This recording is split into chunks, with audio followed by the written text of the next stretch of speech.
It's 46,000 years before the present. Global human population is under 100 million. Homo sapiens, Neanderthals, and Homo floresiensis are all alive at the same time, living in small tribes across Africa and Eurasia. The Sahara Desert was still a lush green oasis, and megafauna covered every continent of the planet. Deep in a cave somewhere in Indonesia, Homo sapiens woman is painting a wild pig. She signs it with her handprint. She's now long gone, the beasts she painted in the cave have all gone extinct, and so has every other race of humans that once walked the earth alongside her own kind. But her painting and her handprint are still on the walls of the cave. 3/4 of handprints in ancient cave art were by women. Our great-great-great-grandmothers didn't center themselves, their children, or their lovers in their art. Instead, they illustrated the natural world that was still respected and feared by humanity at the time. The handprints are the last time we get to admire the art of free women. 12,000 years ago, the agricultural revolution sent our ancient mothers into the shadows of history. As men started dominating the outside world, becoming landowners, kings, and warriors, women stayed indoors, with limited access to education or the pursuit of their creativity. And whatever they were allowed to create, from fabrics and clothes, it was never esteemed highly enough. Art was for men, crafts were for women. Hey, it's Kristen, and today we're going to be talking about the capitalization of women in art. I'm becoming more and more interested in how the patriarchy and capitalism work together and the various impacts that they have on society, on culture. Specifically today, I want to look into how those have impacted art. As you can tell, I'm not at my usual place. If you enjoyed the more minimalist background, I have some really bad news for you because this is what you're gonna have to be putting up with for the next few videos. So what is art? And why were women not seen as worthy enough to participate in it? Art is defined as the expression or application of human creative skill and imagination, typically in a visual form such as painting or sculpture, producing works to be appreciated primarily for their beauty or emotional power. Painting, sculpture, as well as architecture, music, and poetry are currently viewed as fine art, but these standards are set by some, let's be honest, pretty elitist rich European douchebags in the 18th century. The idea of what is and what isn't art has changed throughout history. Even within Europe, the ancient Greeks separated the arts into 9 categories, and each was represented by a muse. There was Calliope for epic poetry, Urania for astronomy, Melpomene for tragedy, Terpsichore for dance and song, Clio for history, Polymnia for hymn, Erato for love songs, Efterpi for lyric poetry, and Thalia for comedy. I'm a little lost with how these categories of art were created. Some of them feel like they're missing, like architecture or painting, but I am definitely here for comedy being considered an art form, which would make me not an artist. And it's clear to me that many of these muses fall under the category of theater. Theater was a pretty big thing back in the day, and it gave birth to movies, TV shows, and skits on TikTok. Theater is the art form that has not only evolved and reached into every home, but it's also the one that has the most powerful impact on people's lives. And we're going to explore that further on in the video, but for now we're going to stay in ancient Greece a little bit longer. Even though many Greek plays featured women as main characters and even protagonists, plays were only performed by men, and of course only written by them as well. Cis women had no participation in the telling of their own stories. Misogyny was naturally rampant in this ancient art form. The comic playwright Menandros has been known for saying a few mildly hateful things about us, including but not limited to, a woman knows nothing except what she wants to know. A woman is silver. Coated dirt. A woman is the wildest of all wild animals. Sea, fire, and women as the third evil. It's better to bury a woman than to marry her. Seriously, dude, chill out. I really don't have the patience to sit and read every misogynistic thing this ancient incel said, but it is common census back in the day, at least in ancient Greece, that women were considered subhuman. Famous philosopher Aristotle said, "The male is by nature superior, and the female inferior. The male ruler, and the female subject." I'm really so confused why straight men hate women so much. Actually, I do have some suspicions as to why that is. Of course, ancient Greece wasn't the only misogynistic place in the ancient world, but it sure helped popularize and spread it as the partner of democracy across Western culture. Women in ancient Athens had no rights. They were passed on from the property of their fathers to the property of their husbands, where they were expected to care for the home and provide a male heir. So basically nothing has changed, at least in Greece, since ancient times, because women are expected to do the exact same shit since back in the day. The only difference is that in ancient Greece, women could become priestesses, which they can't do in modern Greece, thanks to at least Orthodox Christianity being a pretty sexist religion. So yeah, we either get to choose between voting or being spiritual leaders, but we can't do both. We can't do both because that's just too much power in our hands, I guess. Women were invisible. They were rarely portrayed in sculptures.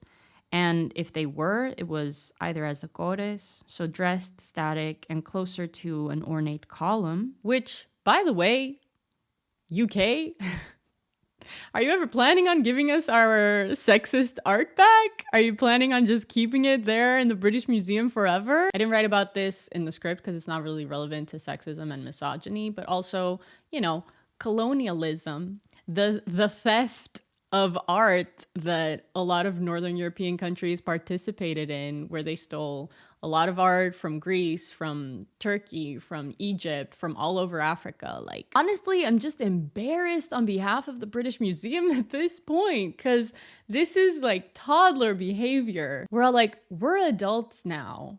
How about you give us our art back? And they're like, no. It's ours. We stole it and now we get to keep it. Like, no, that's not how it works.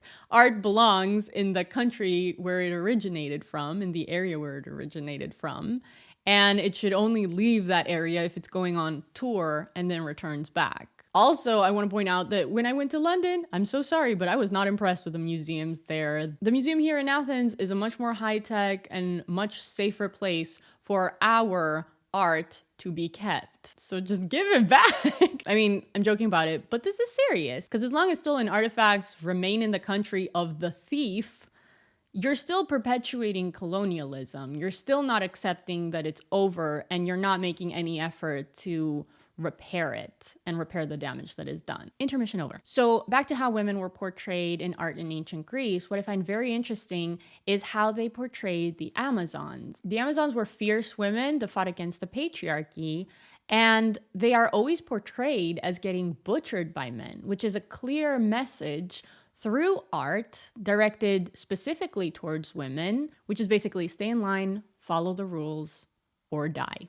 Lysistrati, a comedy by Aristophanes, first performed in Athens in 411 BC, and it's seen now as iconic feminist theater and recreated multiple times. It tells the story of a woman's mission to end the Peloponnesian War by denying sex to their husbands. Considering that this is a comedy that, let's not forget, was performed by men, this sounds more like a joke at the expense of women. It makes a joke out of how not important women were. So now I have no information to back this up, so this is exclusively my opinion, but I believe that in ancient Greek plays, even in tragedies, whenever female pain and suffering was being displayed, it was always a moment of comic relief, not actual tragedy. The reason why I believe that is because in ancient Greece, like I said, all actors were men. There were no female actors. And so from my observations at least, whenever cis men are dressed up as women, it's always perceived as a joke. And I don't really think that ancient Greeks were sophisticated enough to see a man dressed up as a woman and not see it as something funny. Maybe they were, but it just doesn't seem like it, in my opinion. And there's definitely a lot to unpack here, because drag also includes cis men dressing up as women and many times making fun of hyperfemininity and perpetuating some negative female stereotypes. But at the same time, it's definitely an art form. I personally don't find it offensive as long as hetero men aren't participating in it, and as long as women are also allowed to participate in making fun of hypermasculinity. So you might be thinking at this point, enough with a history class. Since the 1600s, we've had Artemisia Gentileschi, Frida Kahlo, Yayoi Kusama, Marina Abramovich, Georgie O'Keeffe, as well as hundreds of actresses and singers. Things are much more equal now than they've ever been. Well, the Guerrilla Girls is a group of anonymous feminist activist artists, that was a mouthful, that became active in 1985. They gained notoriety with their billboard, "Do Women Still Have to Be Naked to Get Into the Met Museum?" Their billboard from 1985 reads as such: less than 5% of the artists in the modern art sections are women, but 85% of the nudes are female. They revised it for 2012, but now it's less than 4% of artists. So less women artists were featured 27 years later. The number had dropped, not increased. In Hollywood in 2019's top 100 grossing films, women made up only 10.7% of directors, 19.4% of writers, and 6% of composers. Meanwhile, 44.1% of lead actors in films were female, meaning that a lot of men made a lot of money off of stories about women, while 51% of moviegoers, so the majority of moviegoers, are women. 22.5% of artists featured on top 100 charts in 2019 were women, while only 5% of music producers are women. Then slightly better, but still not equal by any means, is writing, with 39% of best-selling authors being women. But every year, women read almost twice as many books than men do. When it comes to clothing, 40% of women's wear fashion brands are designed by women. When it comes to women of color in the United States of America, the statistics are even more disappointing, especially considering that 1 in 5 Americans is a woman of color. So if you're a woman that wants to change these statistics in the art world, then today's sponsor, Skillshare, can help you do exactly that. Skillshare is an online learning community with thousands of inspiring classes that can help you develop and improve your artistic skills. If you enjoy photography and taking self-portraits, I highly recommend the intermediate level class, Fine Art Photography: How to Create a Unique Self-Portrait, by portrait and fine art photographer Maureen Eggleton. This 41-minute class offers a lot of practical tips not only on photography, but you can also apply these tips to any creative project. I also really enjoy doing the self-portrait class project, and this is how my photos turned out. The first 1,000 people to use the link in my description will get a free trial of Skillshare Premium membership, and after that, it's only around $10 a month. Skillshare offers membership with meaning. Connect with the support of fellow creatives and enter a community of encouragement, communication, and inspiration. So whether you're looking to fend off boredom, focus on self-care through creativity, or join a similarly creative community, Skillshare is the place to keep you learning. So back to the video, we looked at a lot of statistics that are US-based, but what about the rest of the world? Well, tough luck, because if you can't move to some of the most expensive cities in the US, UK, Australia, Europe, or Korea, then forget about your art ever being recognized or leaving its mark in history. Most of the artists that have left their mark in history, like Salvador Dali, who by the way was a Nazi supporter, or Paul Gauguin, who was a pedo that took 3 child brides in Tahiti, or Picasso, who abused every woman in his life as part of his creative process, all of these artists share certain privileges that allowed them to become as popular as they did, like being white, living in Europe, coming from wealthy families, and of course, being men. Class, wealth, and privilege has been deeply intertwined into our art history, or it's better to say their art history, because none of it was really meant for women to appreciate or gain much meaning from it. And I'm not saying this to sound bitter, because I know I'm gonna get comments about that in every video that I speak about feminism, women's rights, misogyny. There's always people that have no actual arguments against my point, and they just wanna attempt to put me down by saying that I sound bitter, as if that is an offensive thing. I am so bitter and salty and also very petty. So no, I am not offended. Call me bitter as much as you want. Call me a spinster. Call me a crazy cat lady. These are all compliments. Thank you. But whenever I speak about women's rights, it's not because I'm bitter. It's just because as I'm getting older, it's becoming increasingly harder for me to put up with bullshit. For me, growing up in an extremely misogynistic and patriarchal society here in Greece, I've been like maxed out. My tolerance for the patriarchy has been maxed out. And so as I'm getting older, I'm starting to unpack all this mental conditioning that has been done to me by society, by movies that I've watched, and in general, the art that I've consumed. And I've come to realize that at this point, I can rarely appreciate or relate to art that is created by men. Not because men aren't good at art, but because I'm simply tired of seeing the world through their perspective. I am forced to exist in a patriarchal world, and the last thing I want is my inside world and my thoughts to be governed by the ideas and opinions of men. The avoidance of the artistic creations of the other gender is something that for men starts from a very young age. Little boys have already learned to look down on anything that is feminine and to avoid playing with toys that are meant for girls or watch cartoons that are meant for girls. So if men are this entitled from such a young age to avoid art that is either created by women or created for women, then I am also entitled to do the same exact thing. Especially since I've spent most of my life consuming and looking up to art that is created exclusively by men. Things like female objectification and sexualization have become increasingly apparent to me. I recently watched Alice in Borderland because I love my dystopian sci-fi. But the female characters are treated as objects and plot devices in such an obvious way that it pulled me out of the story.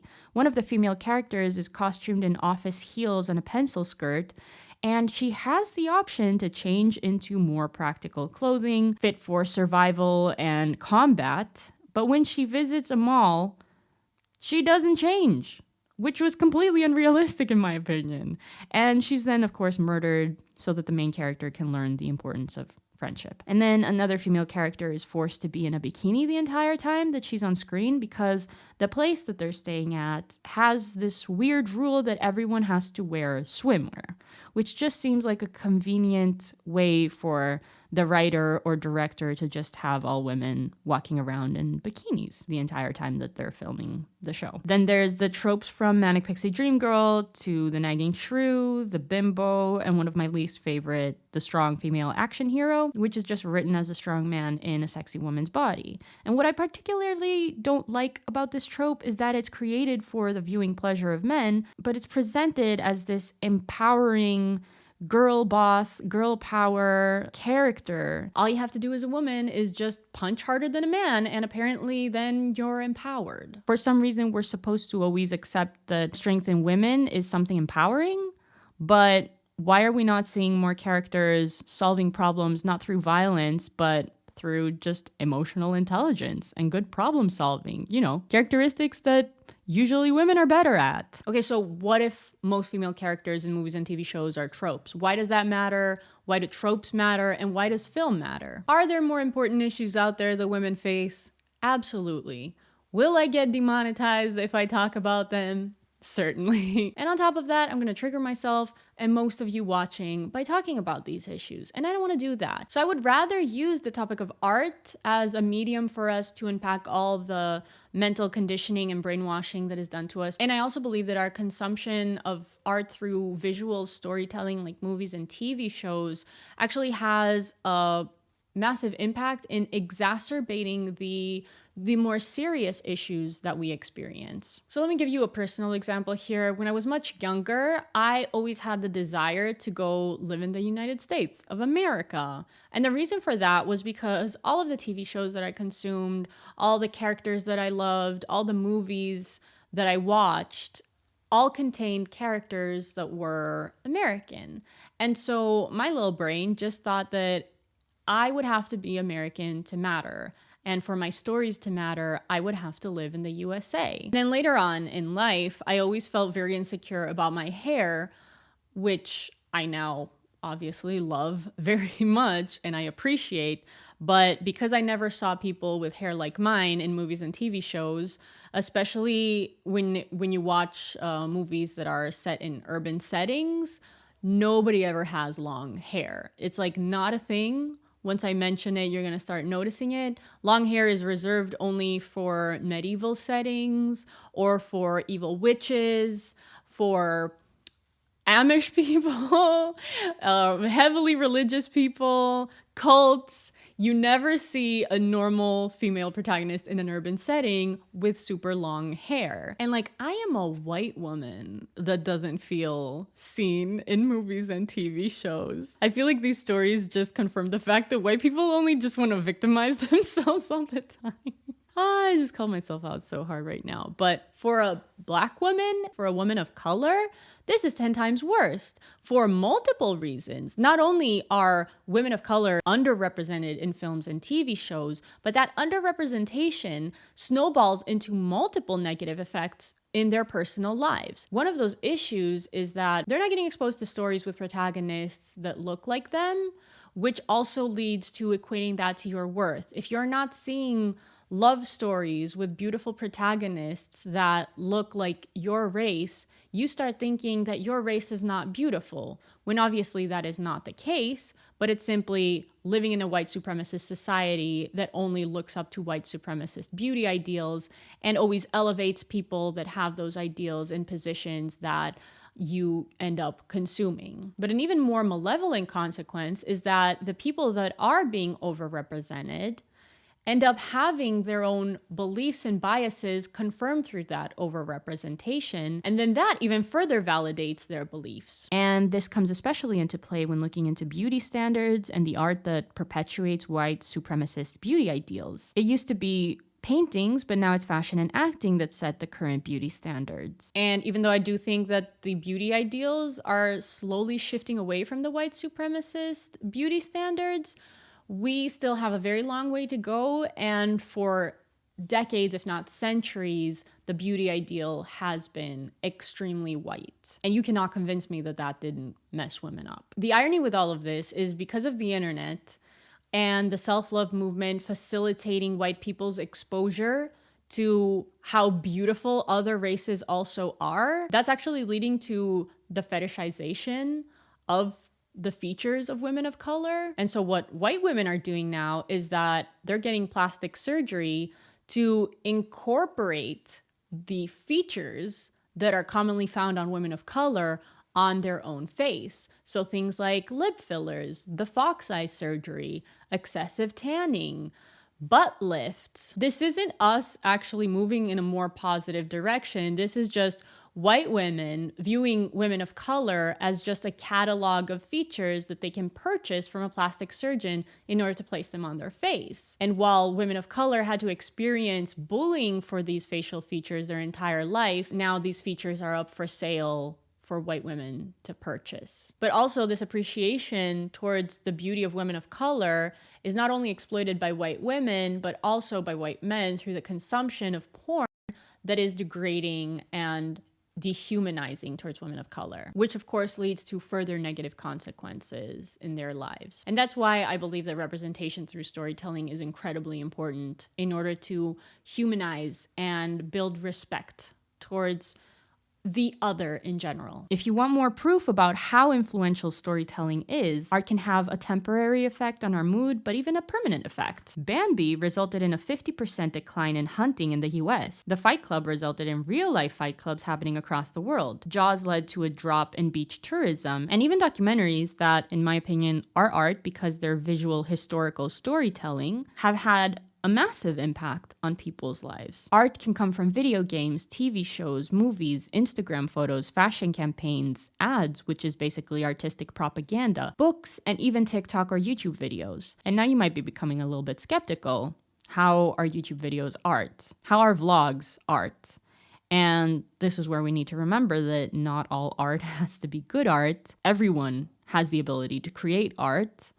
It's harder to make good art. Also in the last year, I've seen more YouTube videos that I'd consider art than movies. So where I'm trying to get at is that from infants, we are consuming art, and it is absolutely shaping the world around us. So yes, art is important. So we need to figure out things like, what are the biggest flaws that we need to address? And how are these flaws harming women or non-binary people or people of color? Let's start from childhood, with all kids watching TV shows and movies being brainwashed into heteronormative behavior. For the majority of kids that don't have parents that are open-minded or LGBTQ+ allies, they are raised to no exposure to queer couples, and when a character is queer-coded, then they are a villain.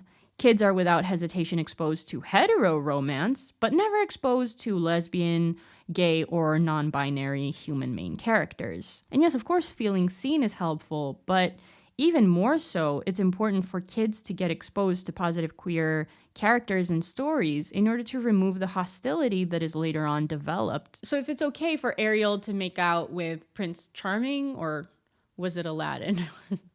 Winnie the Pooh? I don't know. Whatever that himbo's name was, if it's okay for her to make out with him, then it should be also equally okay for her to end up with Ursula and they elope and they have like an underwater mermaid themed wedding, or like they don't even get married at all and they just move to a cottage where it's just the two of them making sauerkraut and taking care of their 3 cats. Like, will we all not be here for that ending of Ariel? I feel like we would. After childhood, feminine presenting people get exposed to harmful tropes that either mock femininity, presented as a characteristic linked to low intelligence, or a trait of weakness. And this is when art imitates life, because already patriarchal societies link femininity to being inferior and masculinity to being superior. And then that's repeated in the ideologies of the artists, whether it's writers, directors, actors. And that also leads to women's internalized misogyny, enabling them to take roles that are harmful, humiliating, and misogynistic.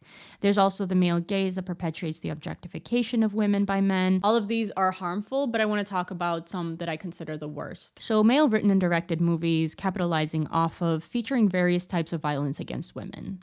Can men make amazing or terrible movies where they explore the various ways that they want to hurt women? Quentin Tarantino. Yes, of course. But we are very indifferent about the fortunes that these men are making through these stories. We are slowly starting to realize the issue of white Americans writing historical films that minimize the horrors that Black people are experiencing. Stories about racism in America centering white characters. These movies are written for the white audience. White people are always presented as the saviors of Black people. And although these movies usually have a very feel-good energy, ultimately they're harmful towards Black Americans because they either desensitize the white viewer or present history through rose-colored glasses. The white audience ends up believing racism in the US is solved, and it's also thanks to all those good white people. I'm sure these are all points that you've already heard, but the only argument that I personally haven't heard before is people questioning, where is the capital, where is the money that these exploitational films are making going? Here on YouTube, for example, when the Black Lives Matter protests were happening last year in the US, a lot of us made content discussing racism with our audience. And not only me, but a lot of other creators that did the same thing made sure to donate the profits that we made from those videos, because it would be extremely exploitational as a white person to sit and make money and profit out of discussing racism. So why are we okay with Quentin putting the N-word in a movie a billion times and then not donating part of the profits to BLM or to any other anti-racist fund? Personally, I feel like we should also be criticizing male directors that are profiting off of creating art or TV shows that feature gratuitous violence directed towards women, or that are filmed in a way that is objectifying. And it's not only something that happens in movies, of course. A more specific example that we can look into, Bjorn Milgard made furniture sculptures from white and Black women that are tied up and semi-nude. To me, this art is very pretentious. It's not creative. And it's not as deep as people would consider it to be. For me, this is what I call jackass art, where it's just a white dude getting stoned and being like, bro, what if I made a chair that's also a hot chick? Boobies, you know, that's as deep as it goes. And then they make their stupid creation, and then art critics that are basically people that like to smell their own farts are like, wow, feminist, empowering art, what powerful commentary about female objectification. The male genius is so glorified in the art world. Meanwhile, cis, male, white, straight artists are the most basic breed of artists out there. It's all basically just a fart-smelling bonanza of pretentiousness. Meanwhile, these art bros are making a ton of money by appropriating female issues that they have no business exploiting. Another disturbing art movement is lolicon, and I first heard about this in one of Shirley Zamoa's videos. And these lolicon artists are depicting children in sexualized clothing or with bruises and other physical traumas, and that's it. What the fuck? That's just my only comment about that. And I wanted all of you to know that this type of art exists and people are making money out of it. My solution to this is not really what you might expect, because I don't believe that men should stop making exploitational art or harmful art for that matter. I think that people should have the right to create whatever art they want. But what I do believe is that you should not be able to capitalize off of art that is harmful towards communities other than your own. So it's not about taking away the right of every warm-blooded man to make art where they explore their desire to beat the crap out of a woman. Of course not. But what I'm saying is they should not be able to make money out of it. And you might be thinking, how could that even be done, Kristen? It seems unrealistic, but I completely disagree. If there's an algorithm here on YouTube that stops me from making any money from my videos if I just use a 5-second clip of the audio from Careless Whisper, and all the money that that video makes ends up in the pockets of the production company that owns Careless Whisper, then I'm sure that we can come up with some kind of algorithm or a system in place that makes sure that when people make exploitational art, they can't profit out of it. Of course, I'm not the first person to point out that art is white male dominated and that everyone else is basically reduced to tropes and stereotypes. A lot of people have been voicing their concerns about that for a very long time. But what I do find very interesting is how the solution to this has become incredibly performative. It's all about fixing what we see on a surface level, but not really about what we're actually consuming. Seeing more women actors as side characters or even main leads appears like a move towards more women being represented on screen, but if most writers and directors are men, then the entire point is missed. When people ask for more lesbian romances, but then what we get is male written and directed films, we just end up getting stories by people whose only exposure to lesbians is through porn. Obviously leading to creating something that is, again, fit for the male consumer, and women just learn to accept the products that are designed by men for men because we just take what we can get. The difference between lesbian romances that are written and directed by women versus written and directed by men are vast. One usually features gratuitous and more aggressive scenes, and they use tropes that usually kill off one of the women, and they always cast conventionally hot women. Guess which one makes these choices? Of course, there's still a lack of body diversity and racial diversity on both sides. Now I'm going to get a little bit off topic here, but I just want to rant about this because another issue that I've had in general with TV shows and movies, regardless of who's written and directed them, is that I always feel like my personal ideologies are either never represented or reduced to stereotypes and mocked. The anti-capitalist, if present, is the edgelord nutcase that is meant to be made fun of. The environmentalist is always rude and obnoxious. The vegan is a bitch or just a punchline. The YouTuber is stupid and loud. Moreover, women's art is not free from internalized misogyny. J.K. Rowling's Harry Potter is flooded with it. All of this being said, I don't want art to be perfect, and perfection is not what I'm striving for or what I'm talking about.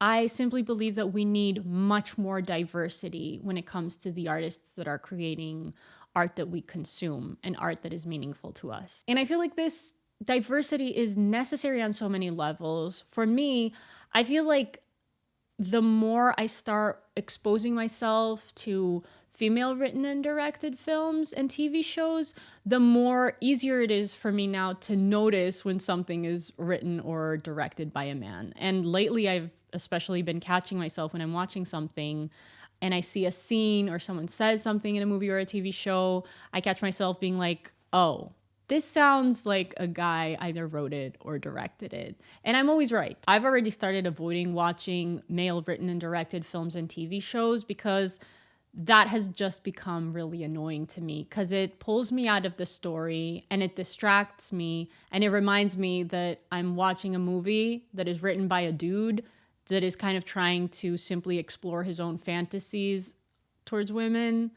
And I don't really appreciate that. Okay, quick intermission here because I cannot believe I missed the opportunity to make fun of myself for quitting yet another thing.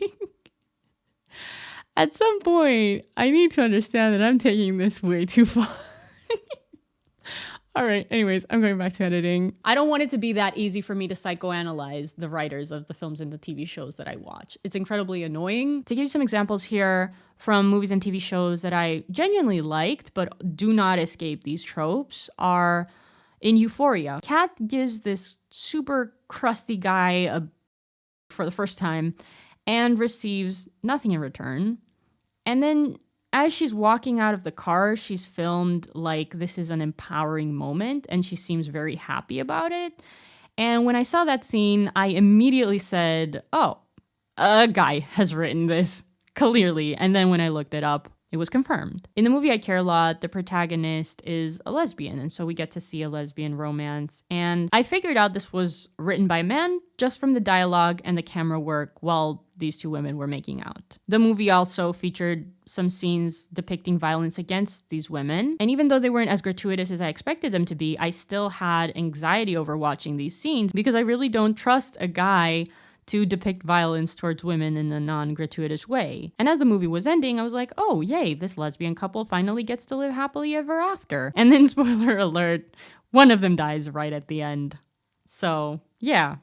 Why do men? Ultimately, it all bottles down to capitalism and the patriarchy, because if producers, publishers, and in general, the people in control of financing, funding, and investing in the arts are men, then naturally, through their own misogyny and biases, will end up mostly funding male projects. Simply asking for diversity of any kind in art is futile if those in power are they themselves not diverse, ending up in any visual diversity being performative. And of course, the only way to achieve true diversity is by getting the rich, taking down the establishment, redistributing our wealth and property, and sacrificing our firstborn child to Satan. Or, we can just reject traditional forms and accept new media as our new and improved and more inclusive forms of art. If traditional art doesn't want to include women or Black, Indigenous, and people of color, people with disabilities, people that are part of the LGBTQ+ community, then too bad, we're already moving on. And I think part of the reason why digital creators are always portrayed so negatively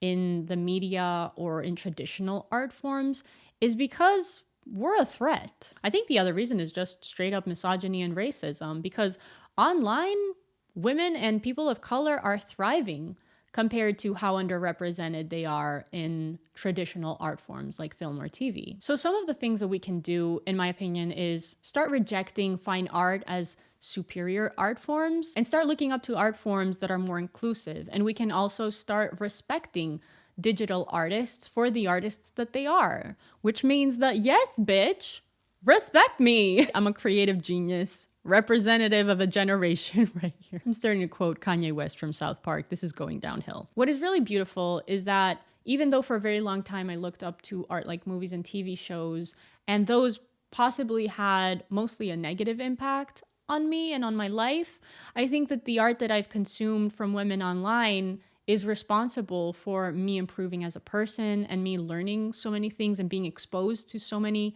things that I would never be exposed to through traditional film and TV. So yeah, I'm incredibly grateful to all the female artists online that are truly responsible for me improving as a person. That was a very positive and cheesy conclusion for my videos. Very much not on brand. People usually leave my videos just feeling despaired with a harrowing sense of doom.